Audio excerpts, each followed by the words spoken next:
क्यारी सुधार्ने होला यसलाई मैले।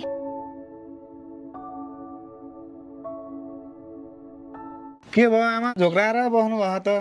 हेर्ने बाबु, तिमीहरू दुईटा एउटै कोखको भए पनि बाबु तिमी यस्तो सज्जन छौ, तर त भाइ के भयो होला? मलाई त्यसकै पिर लाग्छ बाबु, जति भने नि लाग्दैन। त्यही त आमा, कस्तो कुलतमा फस्यो त्यो। जति सम्झाउँदा नि लाग्दैन। छोडिदिनुहोस् त्यसको कुरा। आमा ढोक गरे। भाग्यमानी भए। ल बस बुहारी। अनि घरमा आमालाई सन्चो भयो त?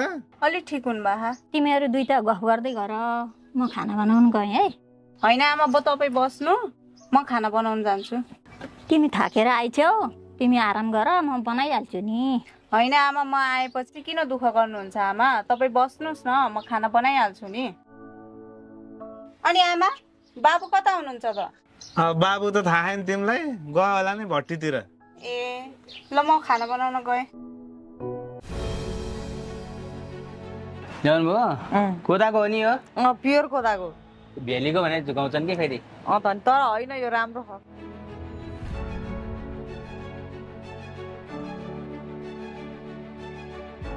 ठिकै रहेछ। एउटा आलुचप नि ल्याउनु न, निक्ले के खानु? लिनु। ल धन्यवाद छ।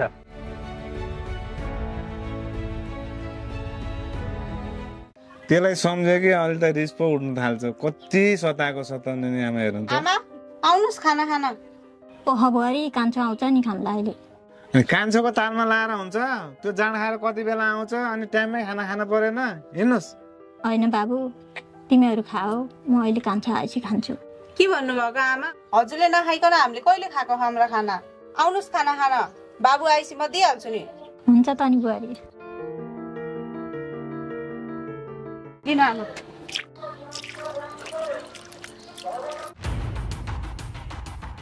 उठ्नु त, तपाईँलाई त झ्याप भइसक्नु भयो त, जानु अब। रात पर लागिसक्यो, अरू भए अघि नै लहार दिइसक्यो। तपाईँलाई भएर चिनेको भएर छोडिदिएको, अझै अलिक फ्रेस हुनुहुन्छ कि भनेर मैले। कति भयो? 350 भयो। 350? जानु अब।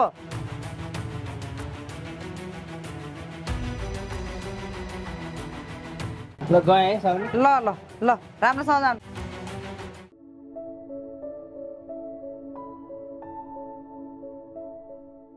अनि आमा भर्खर उठ्नु भयो? भर्खर उठेको। चिया पिउनु भएन? लिनु आमा चिया। लिनु।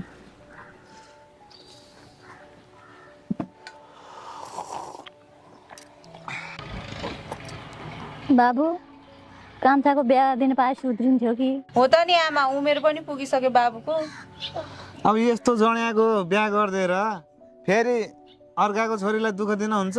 हुँदैन। यो नसुध्रिसकन त बिहा गर्ने कुरै छैन आमा। त्यस्तो भनेर कहाँ भएर बाबु, त्यसको बिहा नै नगर्ने त त्यसो भए? अब आमाले त्यसो भन्नुहुन्छ भने ठिकै छ, अब गरिदिनु पर्ला नि यसको बिहा।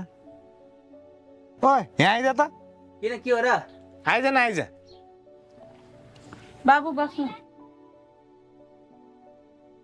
त सधैँ यसरी जाँड खाएर हिँडेर हुन्छ? टोल छिमेकीको कति बेइज्जत भइसक्यो तैँले गरेर।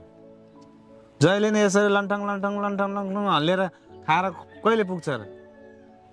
अब तेरो बिहा गर्न पर्यो त, सुध्रिनु पर्यो अब। हुन्छ नि त, त्यति खोजिदिनु न त, गरिहाल्छु नि। फेरि बिहा गरेपछि जाँड खाएर बुढीलाई सताउने हो कि? यस्तै पारा हो भने बिहा नगर्दा नि हुन्छ फेरि। खान्न हो नि बाबु। खान्न कि आमा? अब सुध्रिन्छौ होला नि। हुन्छ आमा। सुध्रियो भयो अब। हस् हस्। बाबु, फेरि अर्काको छोरी विवाह गरेर लिएर आएपछि दुःख दिनु हुँदैन नि, सुध्रिनु पर्छ अब त। सुध्रिन्छु भनिहाल्छु त, कति ल्याङ गर्नु भएको के? बिहा गर्दै गर्दै नगर्दै नगर्दै म जान्छु। ताल त यस्तो छ। होइन के भएको आमा यो? खै के भयो? बिहा गरेर नि अब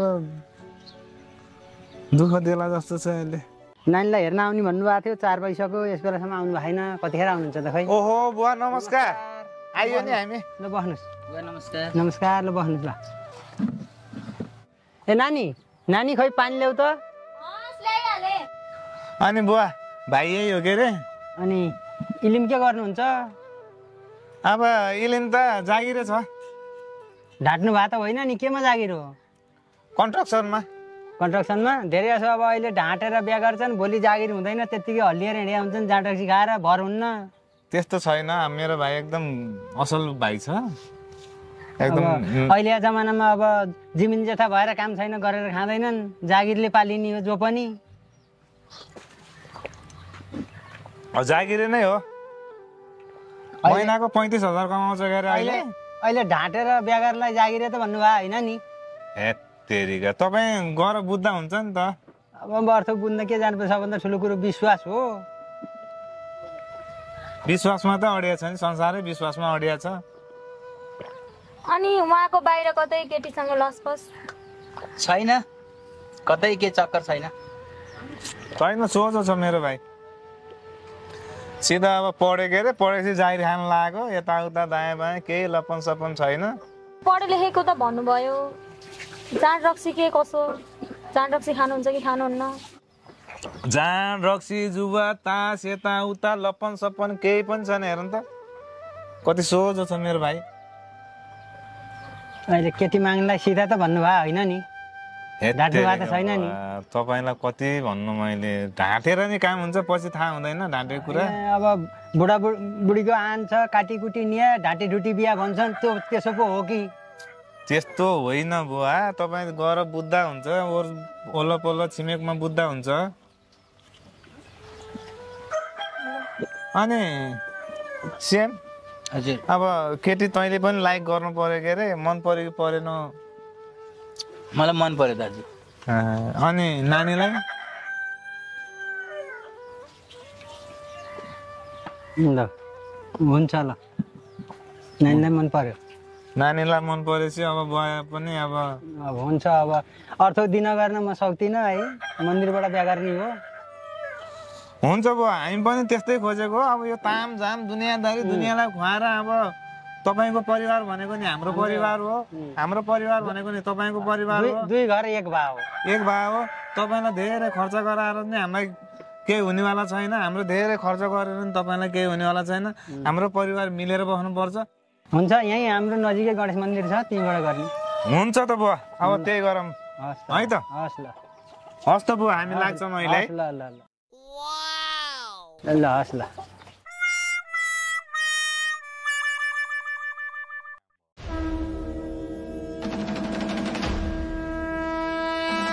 होइन, 5 बजी लागिसक्यो, यस बेला पनि आएन नि त नानी, खै त? नमस्ते। आउँदा ढिला भइहाल्यो। अनि किन ढिलो गर्नु भएको त नि? आउँदा आउँदै बाटो त्यस्तै हो। बस्छ, ल बसौँ ल।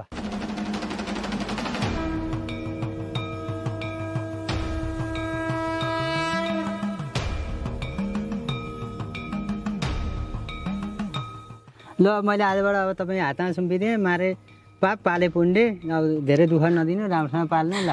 हुन्छ बुवा, चिन्तै मान्न पर्दैन है त। ल ल, नरु नरु नरु नरु नरु नरु नरु। ल हिँड, धेरै हिँड्नु बुहारी त। जामिन ल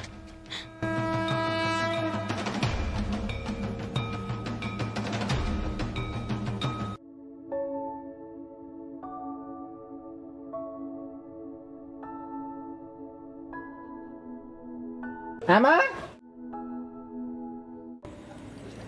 आहा कति राम्रो बुहारी ल्याएछ मेरो छोराले। मेरो छोरै राम्रो छ नि त। अनि छोरो कस्तो छ?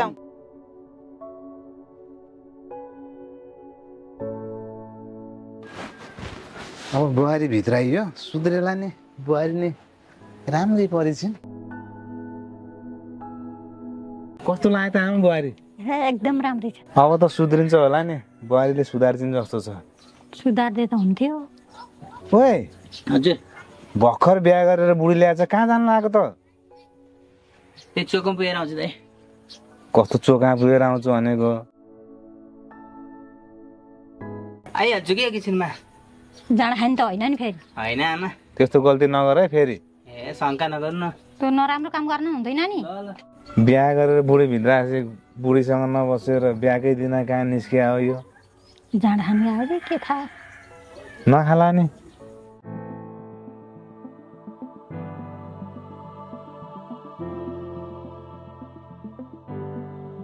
पाउने मलाई 1 ग्लास लोकल र त्यो आलुचप ल्याउनु।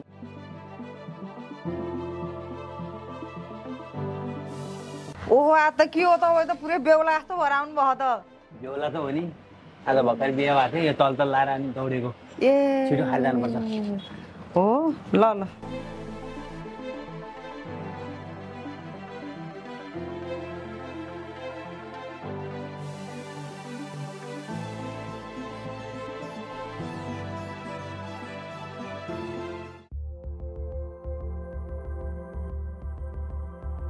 होइन यस बेलासम्म कहाँ जानुभएछ बिहा गरेर ल्याएको दिन पनि एक्लै छोड्नुहुन्छ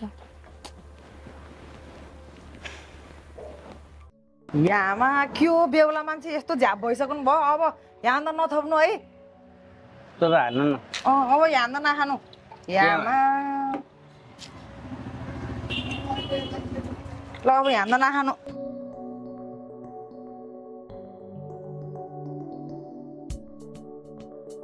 सौनी कति पैसा भयो झ्याप भइसक्नु तपाईँको 300 भयो 300 हजुर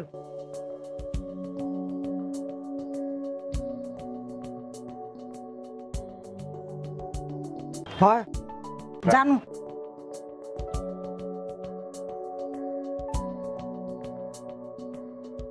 ल सौनी गएँ म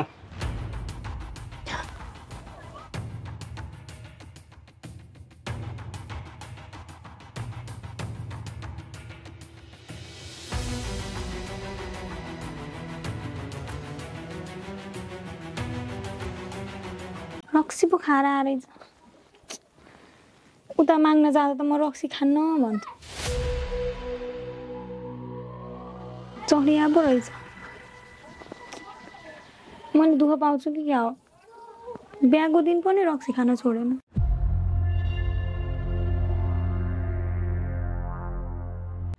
आमा के गरेको त्यसले बिहाकै दिन जाँड खाएर आयो त त्यो खै के अरे पागल यो सुध्रिन्न यो खै बाबु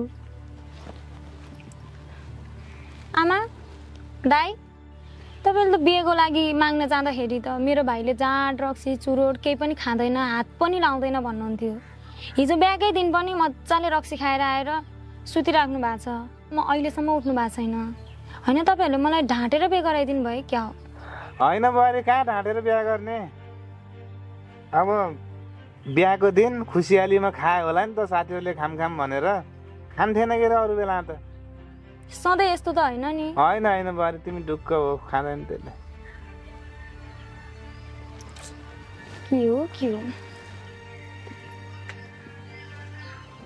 यार नि हो के गर्ने म त के गर्ने बाबु अब तपाईँले बिहा गर्दै भनेर अब नसुध्रिने मान्छेलाई बिहा गरेपछि यस्तै आपत आइलाग्छ क्या तपाईँ पनि सुध्रिन्छ कि भनेर गरेको के थाहा त अब यस्तै हुन्छ भने ओ यहाँ आइज त हजुर दाइ होइन तेरो के पारा हो बिहाकै दिन जाँड खान जाने सुध्रिन्छु भने आइन तैँले साथीहरूले बोलाएको थियो कि अब बिहाको पार्टी खुवा भनेको थियो अनि साथीहरूलाई फेरि भनेको मान्नु पऱ्यो नि त त्यही भएर गएको तपाईँलाई मैले पहिले भने होइन बाबु अरूको छोरी लिएर आएर यसरी दुःख दिनुहुन्छ हो कि भाउजू थाहा छ एक दिन त्यस्तै भयो त नि अब बिहाको दिन साथीहरूले कर गर्यो उसले के नराम्रो सोचेर बसेन त बुहारी आएर भन्दै थिइनँ अघि बिहाको दिन नि जाँड खाएर आउनुभयो सधैँ यस्तो हो कि क्या तपाईँको भाइ भनेर भन्दै थिइन् अब आइन्दा यसरी जाँड साँड खाने काम नगर जाँड खाइस् भने धेरै नराम्रो हुन्छ हेर विचार गर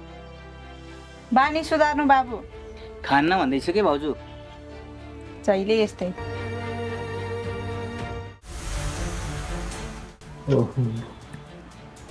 भोलि जाँड खानलाई एक पनि पैसा छैन के गर्ने होला त ए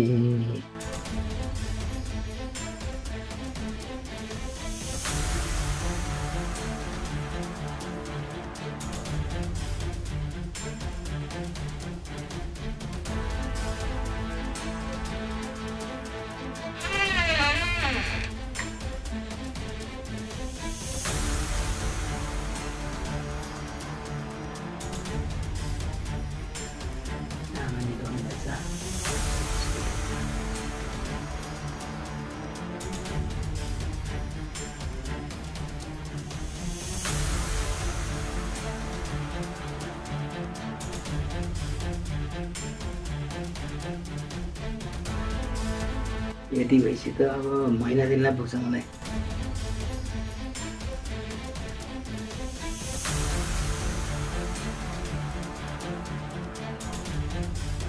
कहाँ जानु भन्छ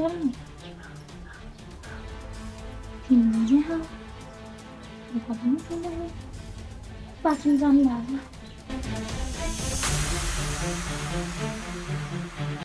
सौनी मेरो कति पैसा भयो? तपाईँको कति पैसा भयो? 3500 भयो जम्मा सितन बिहार सबै गरेर। 3500? हजुर। मसँग आज क्यास पैसा छैन सौनी। सिक्री ल्याएको छु, यो सिक्री राख्नुहोस् त। पछि म यो सिक्री बेचेर अनि तपाईँलाई पैसा पुरा दिन्छु। अरू भवा हुन्थेन, तपाईँ चिनेको मान्छे भएर ल म यो राख्छु अनि पछि पैसा लिएर आउनु है। 3500 रुपियाँ भयो। हुन्छ ल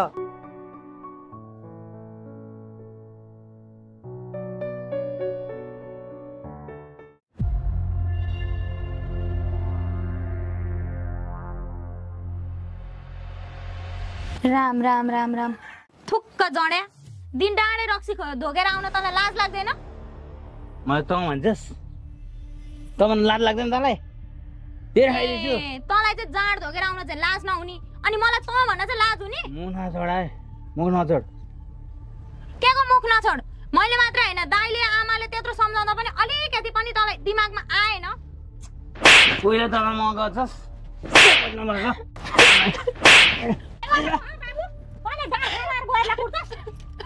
तँलाई लाज लाग्दैन? मलाई त तर मामु भन्छ त यसले। फेरि जाँड खाएर बुहारी कुट्यो क्या होइन? ओए तँलाई सम्झाउँदा लाग्दैन? जति सम्झाउँदा नि बिहा गर्ने बेलामा त म बिहा गरेर सुरक्षा खान्न सबै छोडिदिन्छु भने होइन? सबैजना फेरि उसको सपोर्ट नलिनु है, फेरि तपाईँलाई पनि पिटिदिन्छु मैले त। ए मलाई पिट्छु रे तपाईँ? के गर्नु भएको? तपाईँ त बुझ्नै हुनुहुन्छ नि, बिहे भएको भाइलाई यसरी हान्ने हो? नपिटे यसलाई पूजा गरेर राख्नु त। उसले रक्सी त खायो, तपाईँ त बुझाकी मान्छे हो नि, पछि सम्झाउँदा हुँदैन? जडिया चुप लाएर नरौ बुहारी नरौ। दाइ मलाई झुक्काएर बिहे गर्नुभयो, भाइले जाँड रक्सी खान्छ भनेर पनि लुकाउनु भयो। तपाईँलाई त मेरो आजको श्राप लाग्छ दाइ, तपाईँले यस्तो किन गर्नुभयो? बुहारी हामीबाट ठुलो गल्ती भयो, हामीलाई माफ गरिदियो। अब यो सुध्रिन्छ कि भनेर बिहा गरिदिएको, सुध्रेन, अब के गर्ने? अनि दाइ तपाईँको भाइ बिग्रिया छ भनेर सुधानी ठेक्का त हामीले लिएको छैन नि त। मेरो जिन्दगी हेर्नु न, अब म कहाँ जाम? माफ गरिदियो बुहारी, अब के गर्नु, जो हुने गल्ती भइहाल्यो। अब अरू केही पनि होइन, म डिभोर्स दिएर जान्छु, बस्दिनँ म तपाईँको भाइसँग। त्यस्तो कुरा नगर बुहारी, अब जे हुनु भइहाल्यो। अब यसलाई एकचोटि सुधार केन्द्रमा हालौँ, सुधार केन्द्रमा हाल्दा पनि सुध्रेन भने अब डिभोर्स देउली त नि, के गर्ने? त्यही गरौँ आमा है, हुन्छ त्यही गरौँ ल नानी, त्यही गरौँ है बुहारी। एकचोटिलाई चाहिँ अब ठिक छ दाइ, मैले तपाईँहरूको मुख हेरेर एकचोटिलाई मैले माफ गरेँ, तर बाचा गर्नु कि ऊ सुध्रेर आएन भने म डिभोर्स दिएर जान्छु, मलाई रोक्नु हुँदैन छैन। हुन्छ बुहारी हुन्छ। के भन्नु त बाबु? ए बाबुले छोरो यस्तै छ, के भन्नु त बुहारी? के भन्छ अर्का छोरी भनेर हुँदैन, आफ्नै छोरो उसको छ, के गर्नु त?